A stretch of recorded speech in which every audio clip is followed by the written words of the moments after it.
Hello, everybody. Um, I'm gonna be honest. I'm high key nervous, so just work with me, okay? All right. Hello. My name is John Bay. I high key did not have a layout, so I'm gonna just go with the flow. So here's my testimony. I decided to just give you guys a brief synopsis of what is my life. For those of you who don't know me or is your first time meeting me, again, my name is John Bay, and this is my life. So, as Chaplain Lo said, I was born in South Korea. How long have I stayed there, you ask? For a solid 3 weeks after I was born, you guys. So I stayed there for a solid 3 weeks, and it was probably the best 3 weeks of my life because I think I spent the 3 weeks sleeping and crying and eating. And then after that, my parents was like, let's skedaddle back to Malaysia. And then, yes, my sir, yes. And so I went to Malaysia, East Malaysia, in an island called Sabah, in a city called Kota Kinabalu, until I was like 12 or 13 years old. And then I moved to America when I was like 14-ish. And then I went through middle school and high school and college in America. So that's like my general synopsis of who I is, right?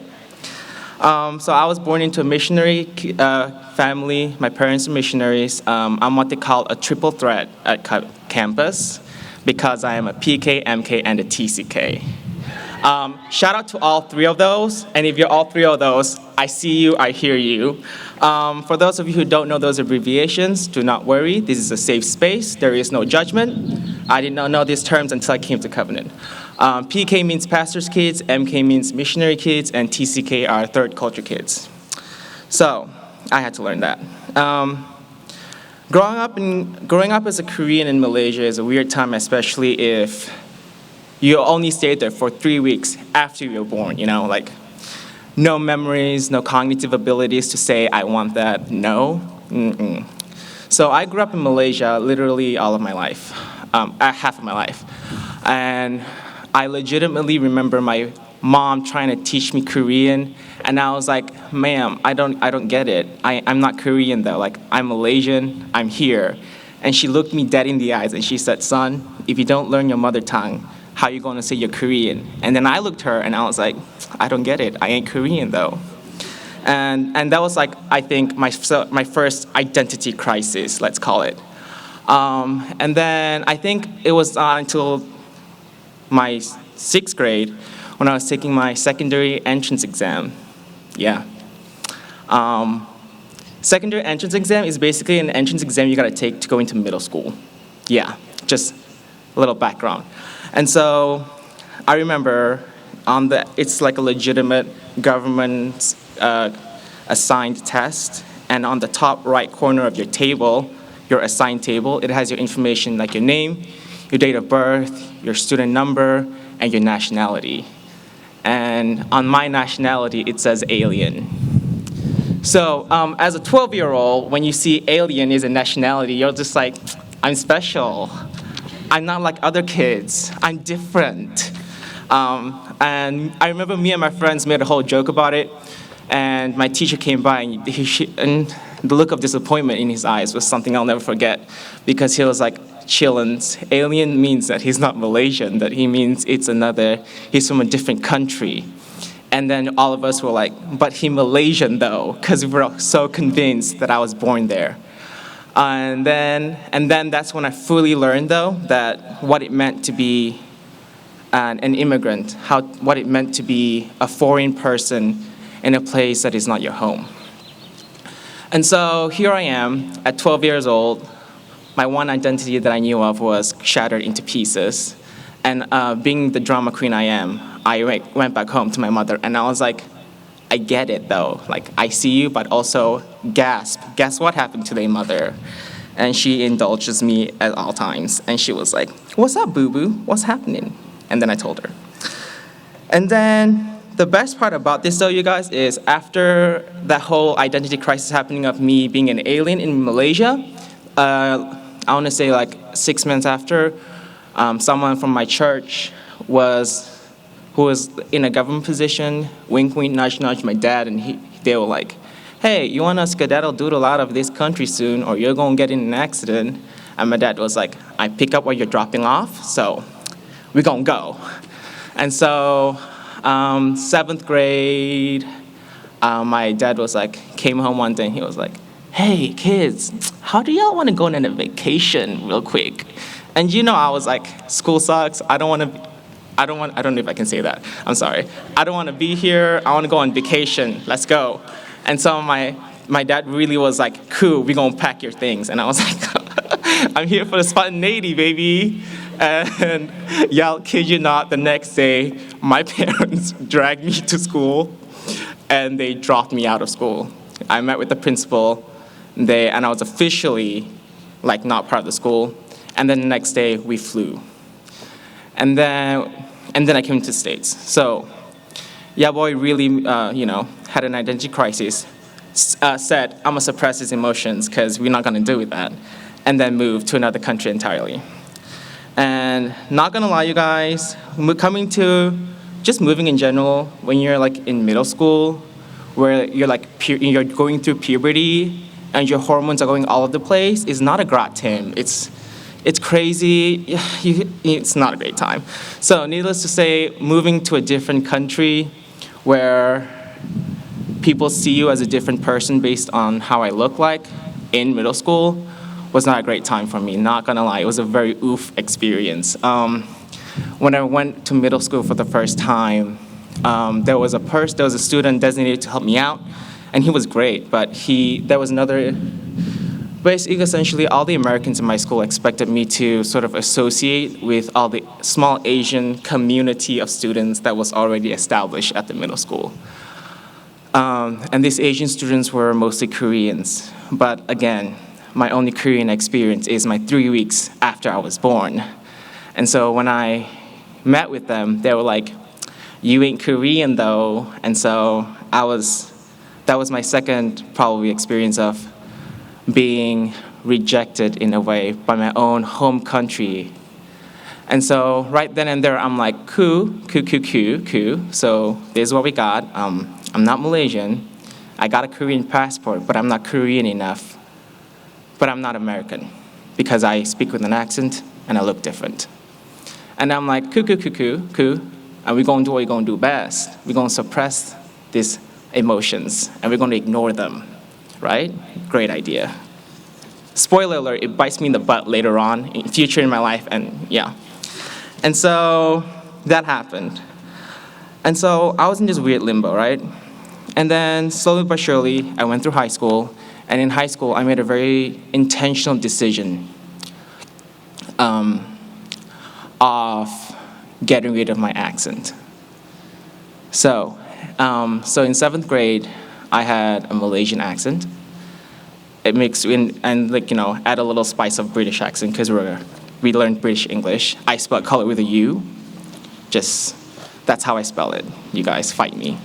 But yeah, and so in 8th grade, I made an intentional decision to say, I'm not gonna sound different. I'm gonna sound American. And so I made an intentional decision of literally watching any American TV shows that I could think of.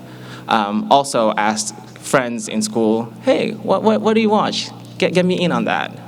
And I know a lot of you guys will cringe at this, but they told me to watch Family Guy, American Dad, The Simpsons. Yeah, I learned so much from those. Jeepers. And I was like, all right, these are the things y'all want me to watch, okay. So for a long time, you guys, Roger the Alien was high-key my biggest influence in my English accent. I was like, if anyone, I want to be Roger,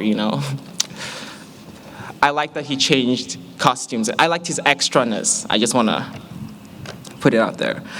And so, this intentional decision in changing my accent was also a decision that I made that meant for me to throw away any last Malaysian aspect that I had in my life. Seeing as to how I'm not a Malaysian citizen, I had really nothing tying me down to that place except for my friends that I made there and my education there, but that was abruptly stopped. And so at this point in my life, I was like, my identity, the only thing that got me connected to Malaysia was my accent, but I made that decision to throw that away so I can fit in. And then I went through high school, and everyone in high school actually looked at me different after I changed my accent. They stopped asking me, "Where are you from?" And I'm like, "I'm from," and then I have to go through the whole shebang. They never asked me that. They looked at me different. I wasn't just an Asian. In their head, I was an Asian American. Made a big difference. Yeah, I made friends easily, much easily, because they thought being Asian American made me somewhat more approachable. And so for me, life was great. High school, made great friends, had a great team. And then I came to Covenant, which was another whole shebang, because here at Covenant, you know your O Team week, everyone's like, "Where's home for you? Who are you? I want to get to know you." And people are asking me, "Where's home for you?" And I remember for the first few days, I think, I was like, well, I was born in Korea, but I was born in Korea, but I grew up in Malaysia, and then I came here, and then I told the whole story, and they were like, I don't get it. Like, where are you from, though? And I was like, that's my story. And Covenant really said, "John, you're gonna have to face the facts that you have suppressed these traumas, these emotions." And God really woke up and said, "You're gonna face your problems." And so that was when I truly thought about what home meant for me. And at this point, it was between three places: the place I was born in, the place I spent my childhood in, and the place that I spent my adulthood in. And it was honestly a tough experience. And I know TCK can sort of relate to me, or 100% relate to me, because who are we really, you know? Where's home? I couldn't tell you. Where I'm at is where I'm home. But that was it. I had to struggle with what my identity was. Like, you know when you have like football, or like especially, or like when you're talking with other international students, you're like, "Yeah, patriotic. I love my country." And I'm like, "Honey, I don't feel that at all. I have no patriotism for Korea. I don't have patriotism for Malaysia. I have no patriotism for America. I have zero patriotism for anything, because I have never been rooted enough in one place to feel like that place is my home, and I feel like they need to be protected at all costs." So it was just a weird time, because growing up, you don't realize how much of a stability it is in your life to have that one place to call home. And so like I found some form of peace and solace with the international kids, because I was like, they're from other places. And then that's when I also realized that I'm not like them, because I'm not an international student. I came through high school here. I lived here long enough that,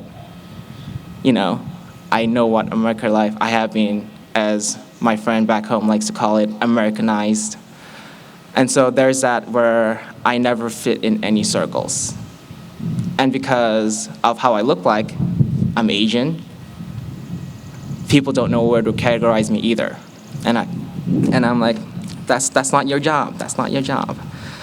And so it's been a hard journey, not gonna lie, to never realize where you can go back home. Because I think, like Leslie has said, I too have been stressing about what I'm going to do after I graduate. Like, who is he? Who is John Bay after graduation? Because my identity has been student for like the past more than 8 years, because I went through elementary school too. I can't do math on the spot, you guys. But yeah, I've been a student for so long. Once I graduate, I have no idea what my identity is going to be. And for me, it would have been helpful if I had a home to go back to. But I don't have a physical home here, nor do I have a home country to go back to. And I used to think that was a good thing for me, but it really is tough, because that means once I'm graduated and I'm out of here, I have nowhere to go to. I have nowhere to depend to. And it hurts. It really does. And yeah, and I remember one time in my experience here, someone said, "Go back to your country." And I looked them in the eyes and I was like, "Boo-boo, I have no country to go back to. Because I can't go to Korea. I'm not Korean enough. I can't go back to Malaysia because it was evident, because after talking with my friends, I'm not Malaysian enough anymore. I've lost my accent. I've lost anything that made me Malaysian. And also, I'm not American enough because I'm not American. And so when people tell me, go back to your country, I'm like, I have no place to go back to, and that hurts. And honestly, that's been my experience, and it really, really hurt. It hurts because, for once, I can never grow up with my friends. I never was able to go to college with them, experience life with them, experience like tea and drama with them that I have with now. That's special, you guys. Y'all think the drama and tea y'all are in now exhausting? You guys gonna miss that. And then it hurts that like, I feel like I'm a fraud for even saying I'm Korean. Just because people think that, because I have a Korean passport and I speak their language, but I don't know anything about Korea, you guys. And I bet some of y'all know more about Korea than I do. And it hurts. And it hurts that I had to spend like my 10 years or so staying here trying to figure out what it meant to be an Asian, what it meant to look different, to be treated differently. But God is bigger than this, and that is what Covenant has time and time again taught me, that God is bigger than this, that we are bigger than this, that our identity does not depend on how you look like, where you're from, or where you're like gonna go back to. Because what Covenant has helped me go through and what has helped me realize is that I don't belong anywhere. My home is in heaven, and I'm His. I am His son. I am His people. I am part of His country and His nation. And I'm going to walk on this earth as an alien, as an immigrant, for the rest of my life. And that is totally okay. That is totally fine. And my identity lies in God and in no one else and in nowhere else. And then once I learned this, I was like smooth sailing from then on, you guys. I was like, party every day, let's get lit. All my problems were like, be gone. Not my problem no more. And after figuring that out, there was no sense of me feeling like I'm a fraud, feeling like I don't belong anywhere, because God really said, my arms are wide open for you, just come to me. Like, why are you so stupid? There's no reason for you to spend 10 years or so trying to figure out who you is. Like, I was here since you were born. And I was like, all right, God, all right, JC, I hear you. And so, for me, I don't have any specific agenda. I just wanted to share my story, and I just wanted to let you all know, and wanted to share this idea to you guys too, that it's fine if you guys have patriotism to your country, and and I'm really envious of each and every one of you who has a place to call home. But I also want to share that, and remind you that our home is also in God, our home is heaven, and we are also His people. And that through that means we're family. And that has been really helpful to me, because Covenant has been a real good family to me, even though we look different. And I know people say like, we're brothers and sisters in Christ, but I don't think we realize what it means. Like, if we're brothers and sisters in Christ, that means we're gonna annoy the freak out of each other. That means we're gonna steal each other's clothes, we're gonna steal each other's foods because that tastes better. That means we're gonna tease each other. That means we're gonna really push all of each other's buttons. But that also means that we're gonna stay with each other, be there for each other, love there for each other, and truly care for each other. And that's what we're called to do. And that's what I have learned at my time in Covenant, is that there is no like different nations. They're all arbitrary, you guys, like how time is relative. Time is relative, you guys. Just think about that for a hot second. But anyways, nationalities are arbitrary, that we created by ourselves. We are Christians, and that means we are his people. And that means we are family. So I just wanted to just like remind you guys that that is true and that is a fact. And y'all just gonna have to live with it if y'all don't like it, but if you like it, I did something. And so yeah, we are his people, and that means through thick and thin, we are gonna be there for each other. And this is my testimony.